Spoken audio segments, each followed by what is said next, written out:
why did you sort of push me into this deal, right? And yes, it was soured at that point, and I felt like at the same time, uh, I was emailing back and forth with Tim a little bit, or Tim reached out to me and was like, "Yeah, do you still want to, do this like early 2020?" And I was like, "Man, yeah, I just backed out of this like seller finance deal. I think I'm just gonna like hold off."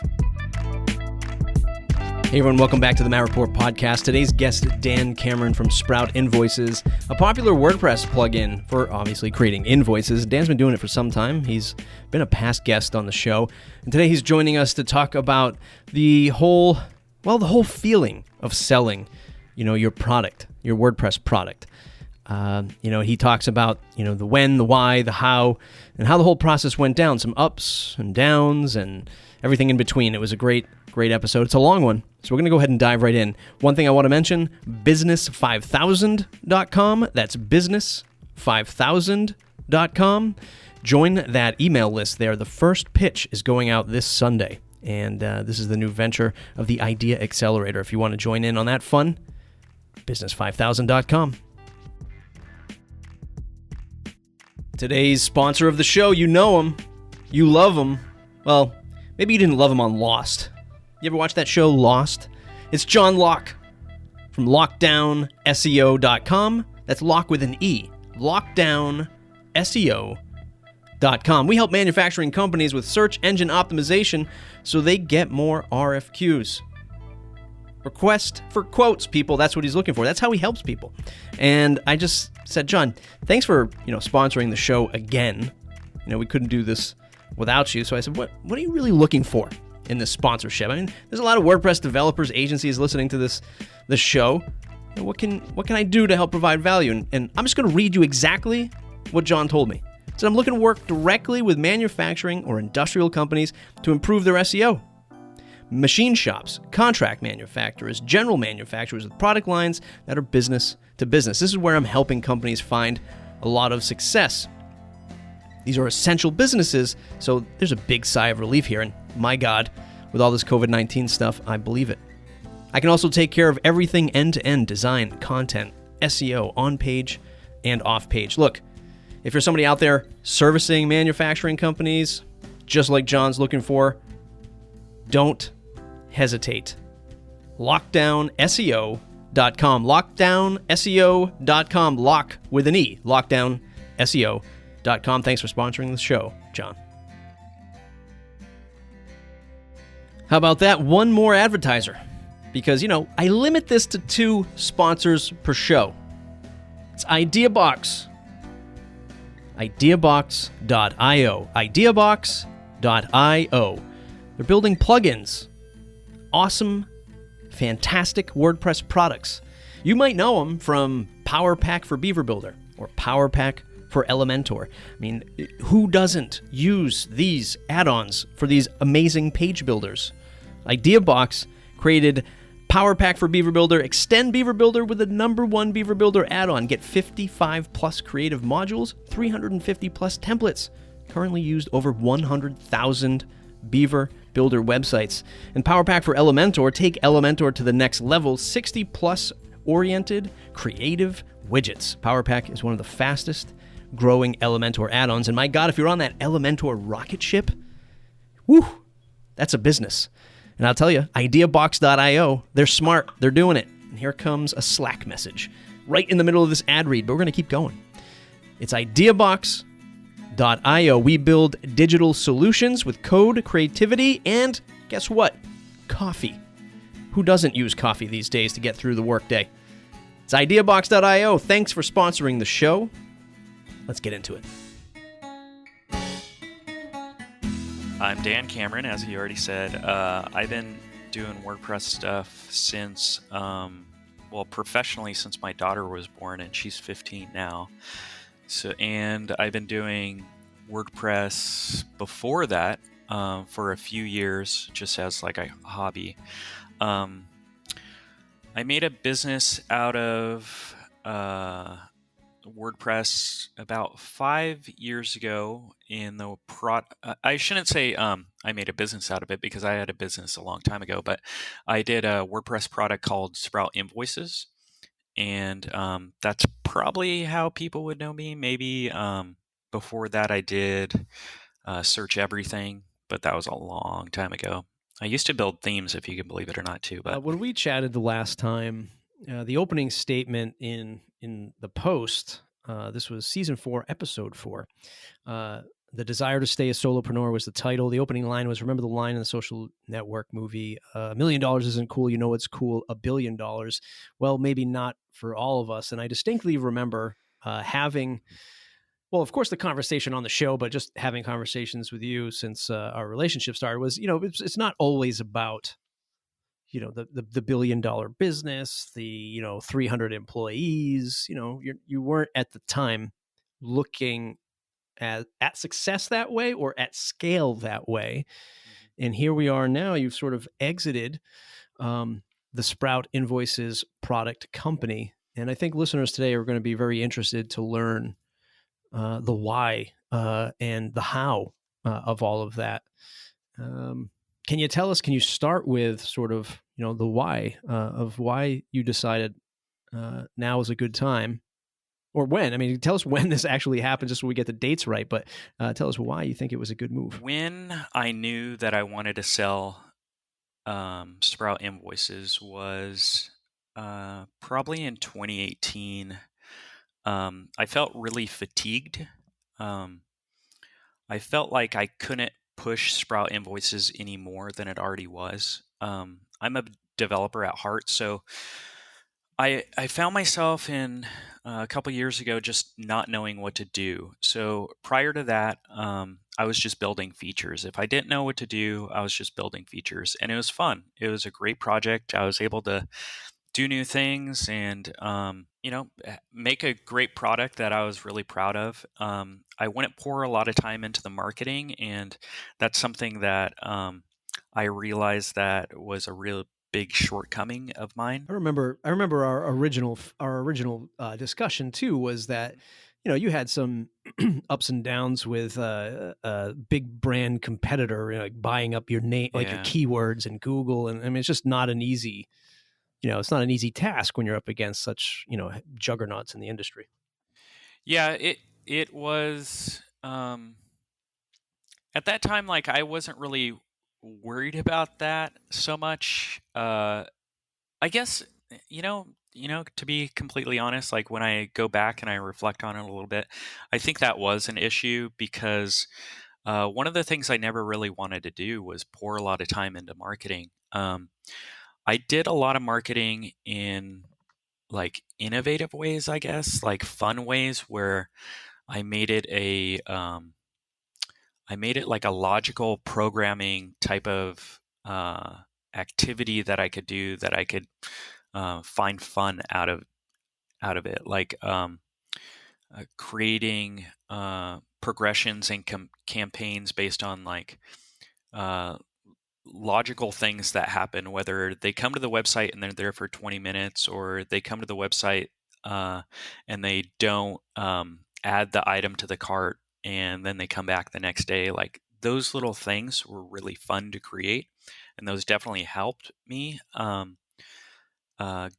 grow the business into a lifestyle business that sustained my family for 5+ years. But I got to the point where I just could not like get over the next hurdle, and I felt like maybe a hurdle is a bad example because I felt like it was a wall in a way where I just didn't know what to do next.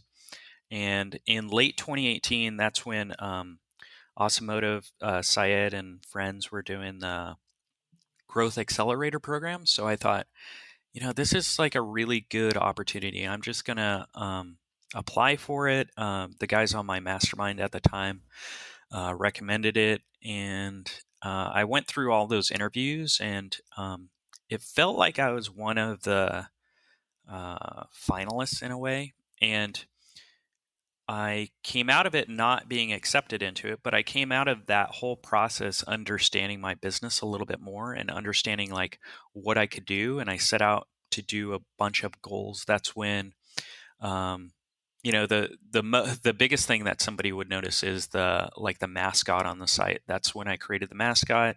That's when I redid all my pricing. That's when I redid all of, actually, like, how the revenue was going to come in, and I had an idea about how to grow the revenue, and that's, I could speak to that later. But anyways, I created a bunch of goals. At the end of 2018 and the beginning of 2019, I set out to accomplish those goals. I got them all done, and I was invigorated. I loved the project again. And then in like mid 2019, I was just like, I'm bored. I'm bored again. Like, I did all these goals. I still don't know what to do. The only thing that I could think of is like hiring somebody out, but I just don't. I came to this, I came to that point for 4 or 5 years of not really like employing somebody other than somebody to help do support. And I just didn't want to like hire a marketing person. So, and I was Can I bored, ask and I you? just, yeah, yeah, Can I ask you to yeah, define bored? Like, how are you measuring that? Was it like you literally were bored, like you weren't excited about the product anymore, or were you actually exactly, yeah. just like looking at metrics and saying, well, maybe page views are down, sales are down, and I'm unsure of like how to make this sizzle a little bit more for the market? It's a really good question because it sort of exposes like my attitude towards the company, because it's definitely not the latter, because I didn't look at metrics. I never really looked at metrics. And that's why I think marketing was something that didn't excite me in any way. Um, I did not look at the numbers and go, oh, you know what, that there's a goal. There's a goal for me to accomplish right now, and that's get my visitors up or get my conversions up. I never set out to have that. My mindset always has been is, what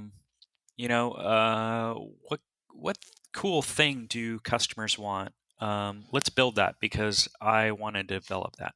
Um, that's something that I set out to do. And the reason why I was bored is because I was just sitting around doing nothing at that point. I already decided in 2018 that I was building too many features, and too many features is like sort of one of the nails in the coffin. So yeah, I was bored, and the reason why I was so bored is because I just didn't really have any goals.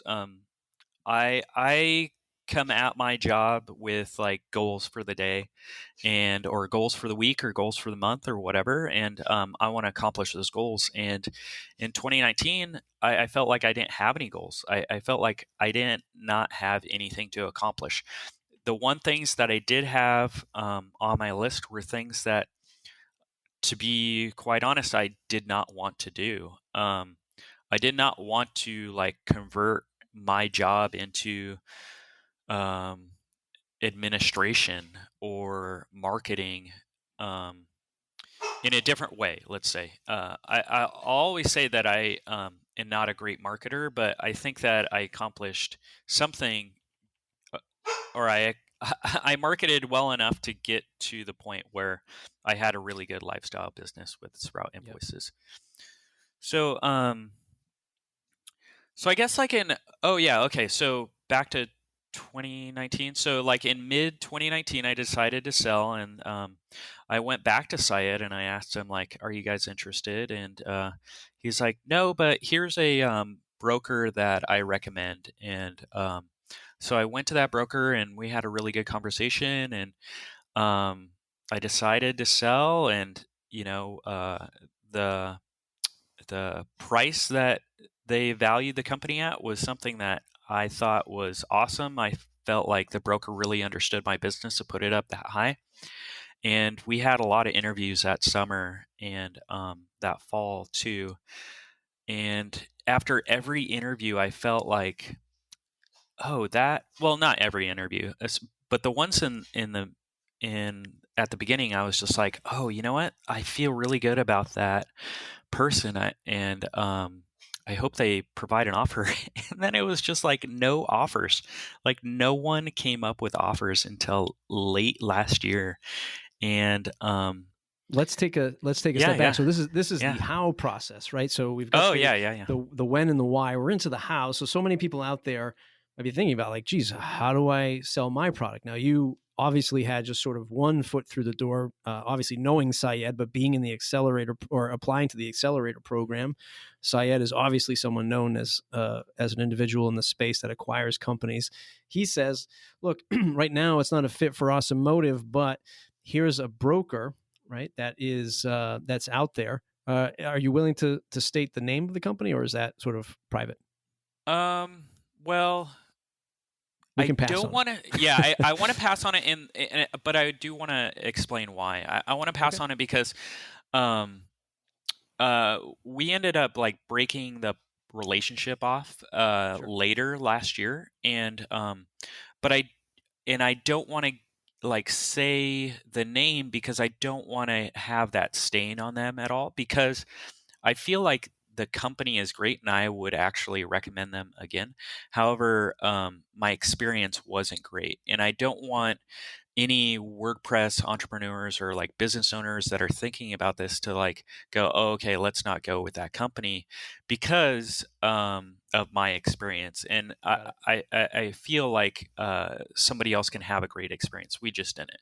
And So just so people realize, there are, you can search for brokers, right? I think anybody who's tuning into this episode specifically to learn about this process, perhaps you've already heard some brokers that are out there. yeah, There's more well-known sites that were like that started just selling domains back in the day. So flippa.com comes to mind, where I think now they get into selling SaaS businesses. I don't know anyone there. I don't know anyone's ever used the service, but that's an option as well. So you can Google, you can find these brokers, and the task, before you get into the story of your experience, the task of this broker is to do what you said. Listen to me about evaluate my business and put a price tag on that. I'd say that most brokers are always going to flatter you by giving you a good sounding price, because that's how they get paid, I'd yeah, assume, is they're taking a sort of percentage of this sale. And of course, in the world of sales, you start a little bit higher and you come down.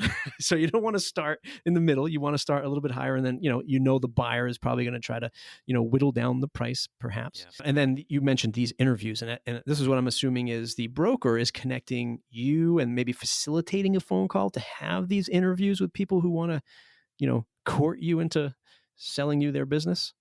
Yeah. So let me let me backtrack a little bit slightly, because something that I learned when I went through this process with the broker is that I did not know how to run a business. For example, I had never created a P&L, if you can believe that or not.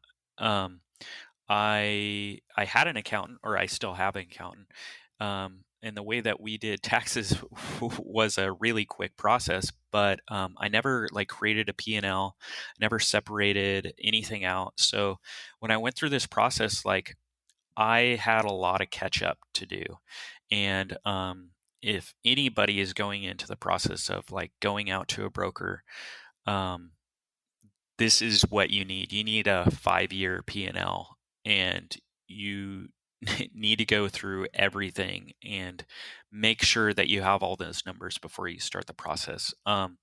You don't have to. The broker will help you, that's for sure. But you you might be like you might be surprised, let's just say, with how much work that needs to happen, especially going through those business accounting stuff that I had to do. Um, it's not that I was lazy in it or I never really wanted to do it. I just never really thought of the situation where I needed to create a P&L, actually like do some other like business accounting uh, that I never really did before. So, anyways, yes, the broker values the company. He initiates those conversations. What they do is they talk to prospective buyers. They communicate what the business is. They have like they do like a quick interview like through email. And the broker is supposed to shield you from potential buyers that you won't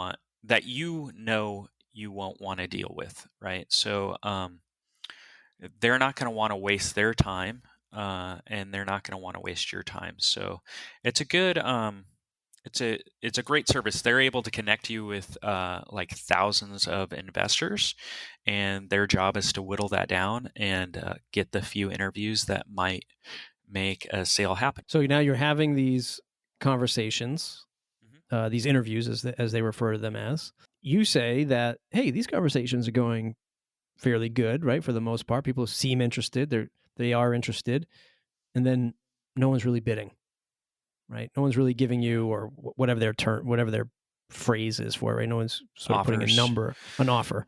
Yeah, LOI. LOI is a letter of intent. So Right. Yep. that was a big word that always came out of those interviews, which was the broker that I had would always say, like, okay, next step is waiting for an LOI, and I'll contact them, and they seem like a good buyer, and let's wait. We waited. Are you looking at the broker at this point, saying like, "Boy, these calls sound pretty good. Why can't you push the needle forward for me?" Yeah, I'm thinking, like, why is he telling these people about the dead bodies in the cellar? Like, that's why this thing's not selling. No, I think what was happening was he was connecting me with investors that saw the business differently. They weren't familiar with the WordPress product business. They weren't familiar with how things are drastically different in the WordPress. I want to say game, but so it's like a condescending, pejorative term if you say WordPress game. But anyways, like the products business within the WordPress community, like these investors didn't know.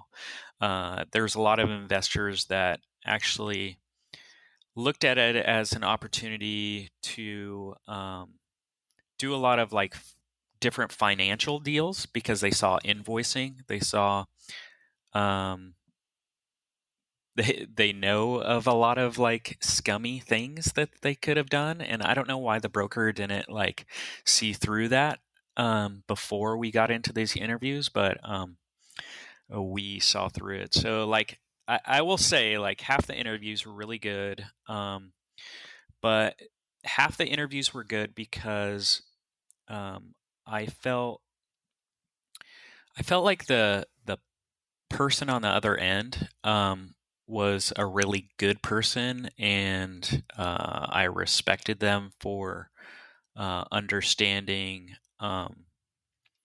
understanding what I wanted out of like a new owner, like a good steward for the customers. Uh, but in the long run, like the offers never came in until one offer came in through like late last year, and it was the only offer, and I reluctantly accepted it. It was an offer that was seller financed, and which is a term that I never heard of before until the broker talked to me about it. But what happens is essentially the buyer pays, let's say, 10% of the asking price, and then the seller is like providing a loan to the buyer for the other 90%. And it works like this, where I would get paid the other 90% through monthly payments with, of course, like a percentage like added onto that. So in the long run, you're getting what you agreed upon, right? And you're getting a little bit more. And I'm thinking like, yeah, that works because I don't actually want a big lump sum either. I don't want for tax purposes and whatnot. Like I don't necessarily need a lump sum this year or last year if it were to go through. So I would like to, you know, shuffle those payments out. And it actually like looked good financially. It was cool. I had a spreadsheet actually of like all these different scenarios of if I were to keep the business and do everything normal, if I were to keep the business but actually hire somebody, it was really, this is just how I did it, which was like I had these spreadsheets with all these calculations out, and I put the formula in for like what his offer was, and financially it was a good offer. Um, the one thing that I did not realize until after was that seller financed is not a good uh, is not a good proposition, or it's not a good sale.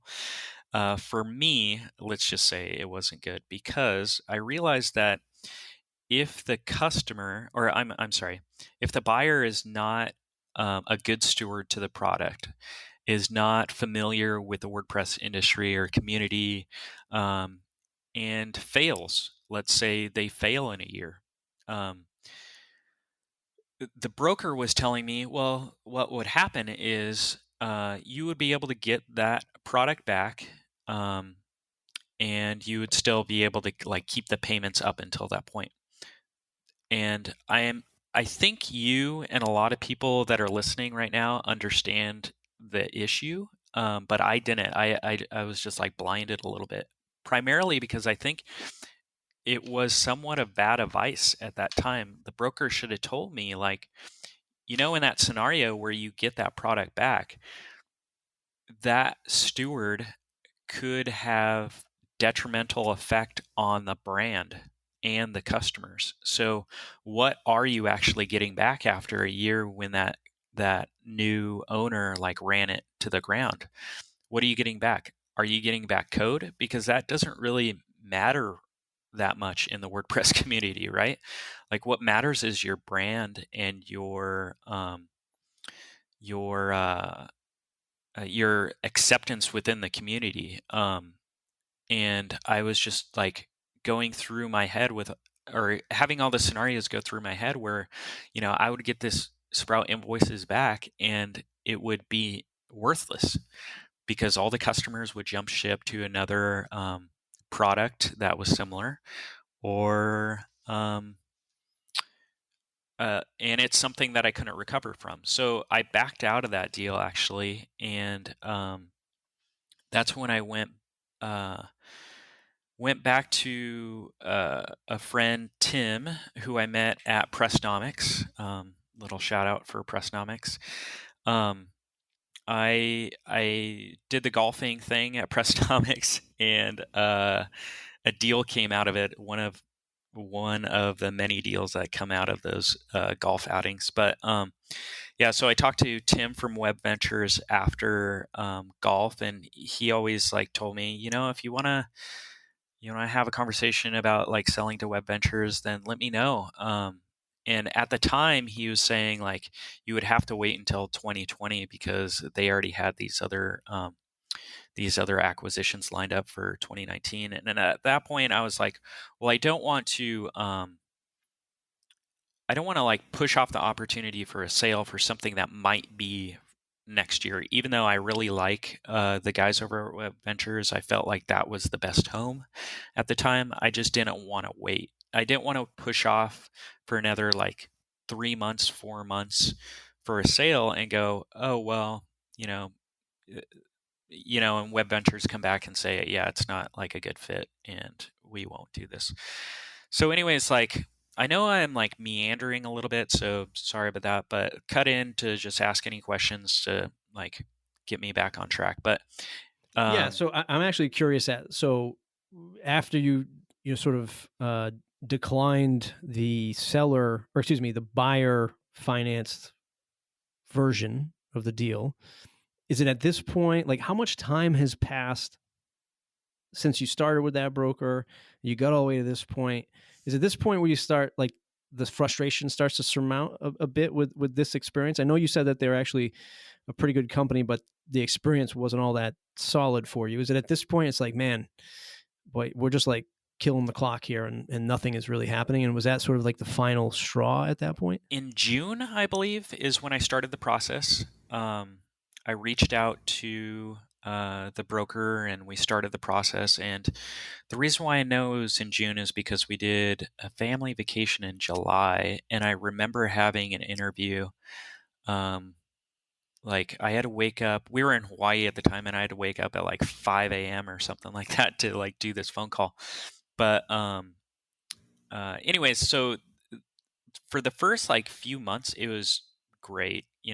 We had a lot of um, interviews and stuff, but I still felt good. And the broker, he's a really nice guy, and he made me feel good about it. And we had a lot of conversations, and I feel like we could be friends, but it just never, like, the result never came out. Like, he was not able to find a buyer. The final straw was when I was advised not to do the seller finance deal. And for many of the reasons that I talked about, which was it could be detrimental to the brand even if you do get the product back. And I always I was like 80% sure with that new buyer. If you do a seller finance deal, like, you have to be 100% sure that that person is going to be a good steward and they're going to know how to run that business. Like, I won't say that any seller finance deal is bad. I would just say that you have to know the seller really, really well in order to do a deal like that. And I came out of it like thinking like, why did you sort of push me into this deal, right? And yes, it was soured at that point, and I felt like at, at the same time, uh, I was emailing back and forth with Tim a little bit, or Tim reached out to me and was like, "Yeah, do you still want to, do this like early 2020?" And I was like, "Man, yeah, I just backed out of this like seller finance deal. I think I'm just gonna like hold off on this brokerage and like split that relationship up and just hold on to the product. If the whole thing with the web ventures doesn't happen, it doesn't happen. It's just not meant to be." And then the clock just started ticking a little bit, where it was a waiting game. And that's when, like in early January, Tim and I started talking about like completing the deal, and it was actually it was yeah, it was just like super smooth. It was that transition earlier this year was night and day compared to the brokerage. So he picks up, like, you guys chatted at at Pressnomics. He sort of puts the bug in your ear. We can do it early 2020. Things aren't going as smoothly as you thought with original broker. You say that the deal with Tim goes smoothly. Why is that? Was it just his process is different? It's sort of just, he's buying sort of the company and then he has a team that runs it. Why did it make so much sense, like, and just more cut and dry than this other ordeal? Okay, so Evans is his last name, Tim Evans. I had to look that up. So the reason why I think this process went much smoother is it goes back to the issues that I had with that broker. The broker connected me with people that weren't familiar with the WordPress community.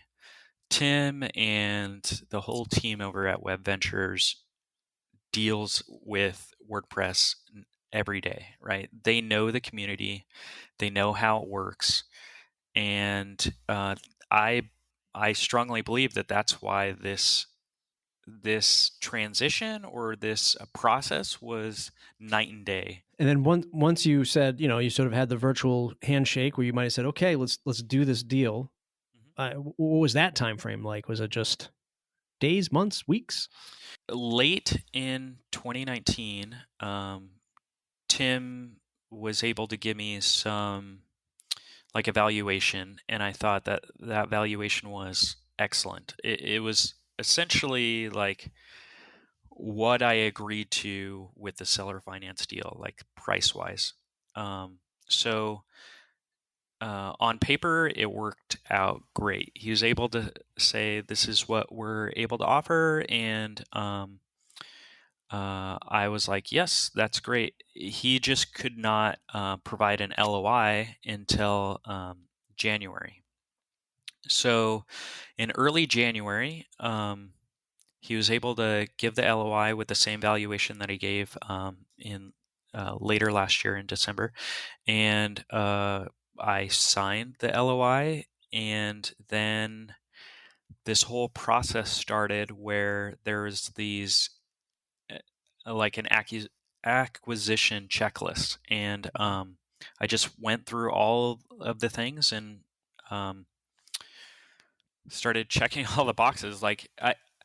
It's hard for me to describe how the process was because it was very, very simple. Like once we agreed on the price, uh, it was like over essentially because there wasn't any like negotiations that needed to go back and forth. I didn't. I wouldn't recommend this, but I didn't hire like a lawyer to go through the contracts. I just nitpick them a lot, and we went back and forth on like a few things, especially in the non-compete section. But it was an easy process, like really, truly. Like once we agreed on the price, which was excellent because they know how to value WordPress product businesses, and I've said that for like maybe the fifth time already. I'm sorry, but they just do. Yeah. Once you settle on that value and that price, like it's almost like game over, and we're just doing cleanup right now. Would So you say that you were uh, on a scale of 1 to 5? How excited, I guess, is the only word that comes to my head. How excited were you on the valuation? Did you think it was on par with what you thought you'd probably get for it? Was it higher or lower? um oh man, that scale is really hard because it depends on like what your meaning of 5 is. Because I would say 5 because Okay. when I valued my company last year before I started this entire process, I would have been overjoyed um, with that valuation. Right now, I would say that it's about like a 4.5, or I'm sorry, when I signed, I would say it was about a 4.5 because when I went through this process of doing these interviews with people, I sort of like talked myself into how value or not, I keep saying value, um, how well the business could do if there is just certain things that were done, certain things that I would not want to do, right? There are certain like things that I learned throughout the entire process that I was naive to. Like I already talked about, I didn't know how to like do correct administration. Like I did not do a P&L. I didn't do like simple business stuff. I didn't know who my customers were. And this is where, if anybody's listening and anybody wants to go through this acquisition process, like it's embarrassing, or actually, product owners should know this too. It's embarrassing when somebody asks you like who your customer is and you don't know how to answer that. Um, you should know your customers.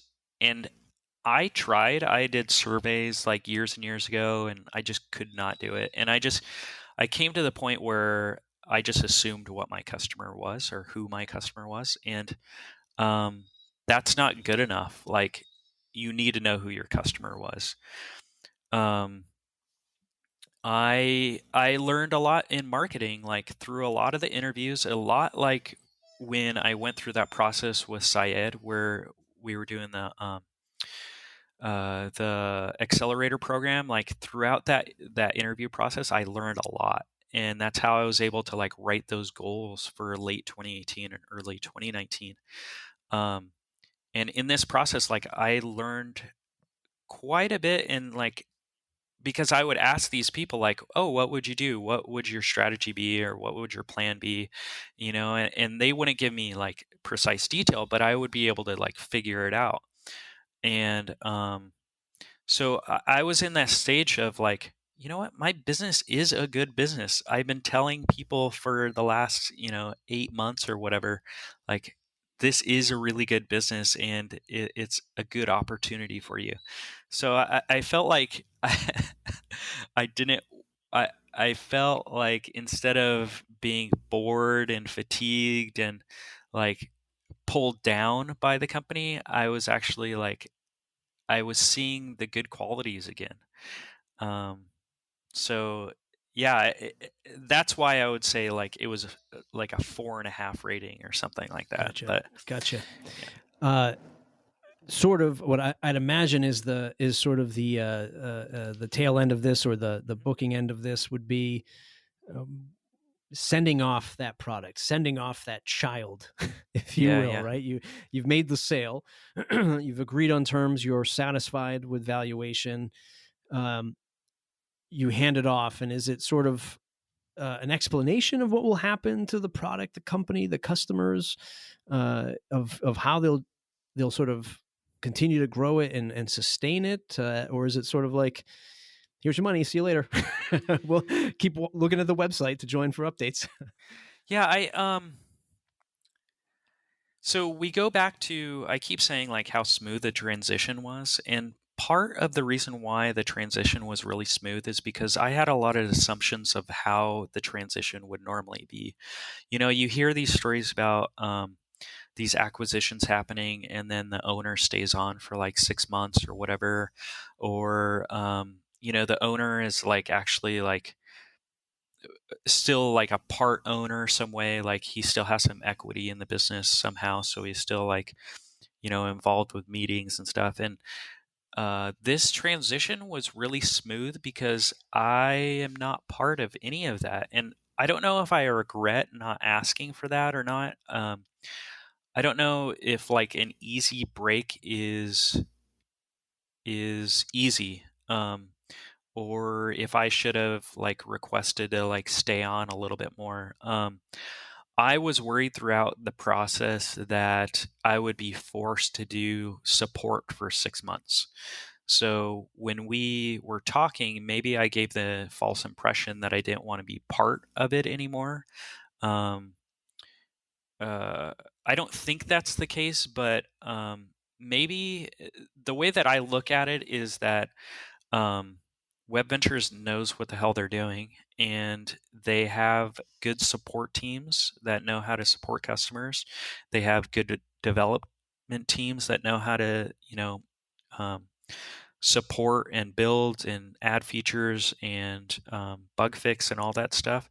So, like, I didn't have to stick around, and it goes back into like this idea where you're sort of like pushing your kid out the door, but once your kid leaves, you're like, oh, don't go, one last hug type of thing. Like, or you want to just watch them for as long as you can, like walk their way to school or something like that. You want to make sure that they're okay.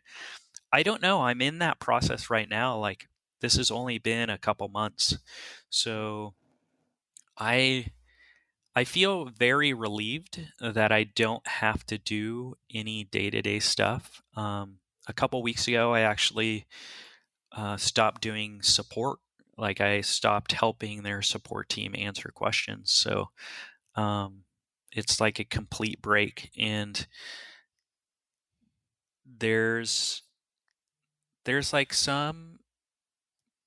there might be like some stages of grief that needs to happen, Yeah, not no, to like I don't doubt it.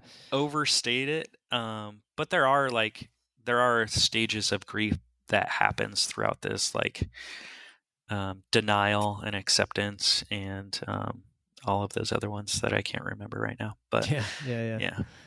yeah. So just a bit more detail on his company. Do they run everything in house, or do they take ownership of it and then they try to sell it afterwards, or do they just have like a team of, whatever, like engineers, support people, marketing people, and this just adds to their portfolio, and they just run everything in house? Is that how it works? The latter is how I believe how they're Okay. doing this. Yeah. So they want Yeah. to build a suite of products, and I don't know the strategy, the deep strategy that they have behind that. Hmm. But they want to build a suite of products and provide that for their customers. And uh, I didn't really like. Here's the thing, like I would ask those questions of other people, especially when I was having these interviews with these brokers. Like I would want to know what their future plans are. Yeah. But with these guys at Web Ventures, like I had, and I still do have the utmost amount of like, that statement doesn't make any sense. I have a lot of respect for them. Yeah. Yeah. A lot of respect for them. So Yeah. I, it doesn't worry me. Like it really doesn't. I do know that the product is in good hands, and I feel like that wall that I was up against, that I didn't want to climb, and I didn't want to figure out how to build that ladder to get over to do like better marketing and all this other stuff. Um, I feel like they already have those teams, or I know they already have those teams. They already know how to have that expertise.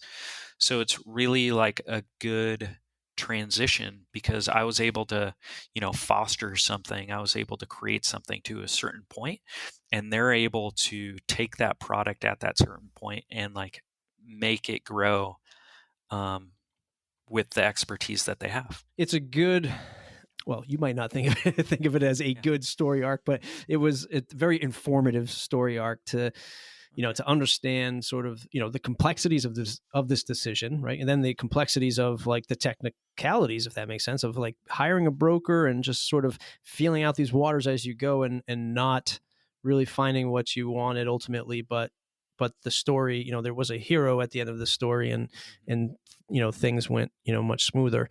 Can we put a bow on it and tell the listeners sort of, okay, we know you've bought a yacht, right? And you're just coasting off the Pacific Ocean somewhere, hitting golf balls into the sea.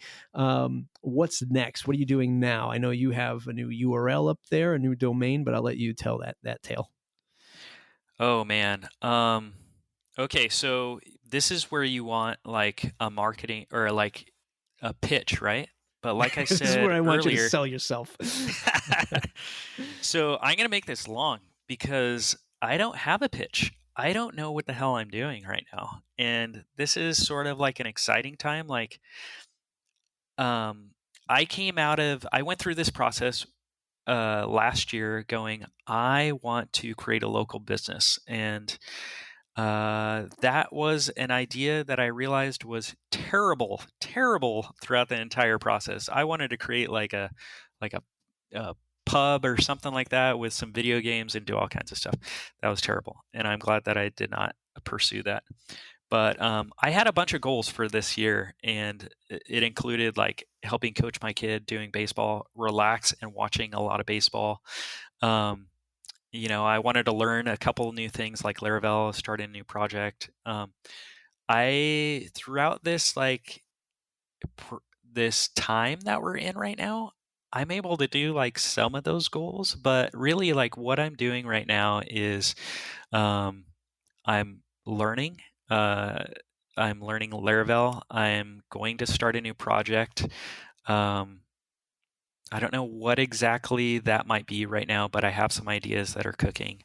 Um, and I still have sproutventure.com, which I do some consulting, I do some development, and but primarily right now for the next 6 months, I'm not really doing that much. So, Is there anything you want people to contact you with? New ideas, partnership opportunities, building yes, plugins? Is there anything like that? yes. So out of this, I felt like I could help small product businesses in the WordPress industry that are not being served um, through like mentorships or whatnot.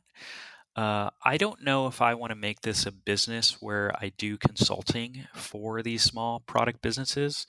Um, Business, as in, like, I don't know if I want to charge or if I just want to do this out of the kindness of my heart because I feel like I had such a great experience for the last 6 years creating a lifestyle business for my family that I think I could help a lot of like people do the same thing. Now I can do a lot so you can get to that wall that I hit, right? And it's up to you to get to that wall. I don't think that I could um, be with you throughout every stage, right? Unless I do make a business out of it. But I do have some like tips, and I would like to review um, any businesses that are out there that are struggling to get to the point where they want to make a lifestyle business. And let's talk, let's chat. Yeah, I mean, I think if there's folks like me who would probably, if you came to me with the same request, I might just like yell at you, right? Yeah, I yeah, might be sort of like the boot camp guy. And if you go to a guy like Dan, well, he's a lot easier to deal with. He's a lot easier to deal with, right? He's gonna yeah. tell you things in different ways, and so definitely take Dan up on his offer, right? If you have those questions, I'm sure you can go to his website. You can ping him on Twitter. You can find him post status Slack, right? You're in there as Mm-hmm. well. Yep. Yep. He's all over the internet. Or just get a set of binoculars, go down to the West Coast, look out into the ocean. You see that yacht with a helicopter on it? That's probably him. It's not me. Dan, thanks for sharing the story today. It's super valuable, and Thanks. it's great to hear how others approach this thing, because I'm sure there's plenty of people, especially in today's crazy COVID-19 world, that might be, I'm done with this product. I need to mentally move on. I need to get out of it. Or maybe it's just sort of a rescue safety net right now to just, I'm just going to sell this thing. So thanks for sharing your story. I think let me interject here and like prevent you from actually like signing off completely. But I do think like right now in this like this generational event that we're in, one of many that we've had in our generations, if you have a product and it's a side hustle right now, you should be pouring time into it. You have the time, you have the opportunity. It is the time to do it, and Right. don't let the stresses of and the stresses of the time like set you back. Don't let that hold you back. Yeah. So yeah, Absolutely. sorry, you actually had a good sign off, and I was like, hey, wait a second, Matt. Here. Let me add this other thing. It's okay. Yeah. We let you do it. You're a good standing citizen in my book, WordPress citizen and friend in my book, even though you like the Dodgers. But hey, there's no baseball anyway, so what does it matter? Thanks for Mookie, by the way. Everybody else is mattreport.com, mattreport.com/subscribe.